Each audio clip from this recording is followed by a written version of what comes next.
What if I told you Jesus came to abolish religion?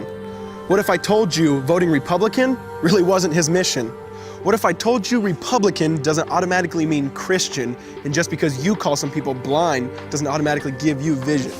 I mean, if religion is so great, why has it started so many wars? Why does it build huge churches but fails to feed the poor? Tell single moms God doesn't love them if they've ever had a divorce, but in the Old Testament, God actually calls religious people whores. Religion might preach grace, but another thing they practice, tend to ridicule God's people. They did it to John the Baptist. They can't fix their problems, and so they just mask it, not realizing religion's like spraying perfume on a casket. See, the problem with religion is it never gets to the core.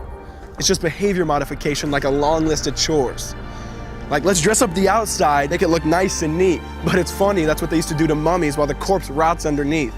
Now, I ain't judging, I'm just saying, quit putting on a fake look. Because there's a problem if people only know that you're a Christian by your Facebook. I mean, in every other aspect of life, you know that logic's unworthy.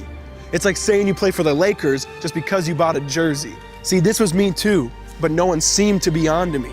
Acting like a church kid while addicted to pornography. See, on Sunday I'd go to church, but Saturday getting faded, acting if I was simply created to just have sex and get wasted. See, I spent my whole life building this facade of neatness, but now that I know Jesus, I boast in my weakness.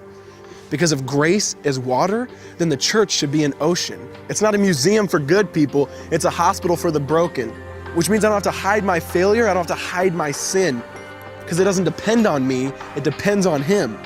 See, because when I was God's enemy, and certainly not a fan, He looked down and said, I want that man. Which is why Jesus hated religion, and for it He called them fools. Don't you see so much better than just following some rules? Now let me clarify. I love the church, I love the Bible, and yes, I believe in sin. But if Jesus came to your church, would they actually let Him in? See, remember He was called a glutton and a drunkard by religious men. But the Son of God never supports self-righteousness, not now, not then. Now back to the point, one thing is vital to mention. How Jesus and religion are on opposite spectrums. See, one's the work of God, but one's a man-made invention. See, one is the cure, but the other's the infection.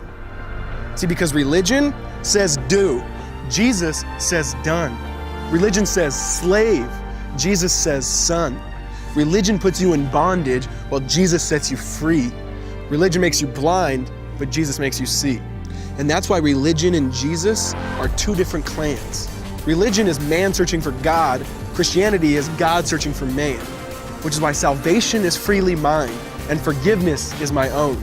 Not based on my merits, but Jesus' obedience alone. Because He took the crown of thorns and the blood dripped down His face. He took what we all deserved. I guess that's why you call it grace.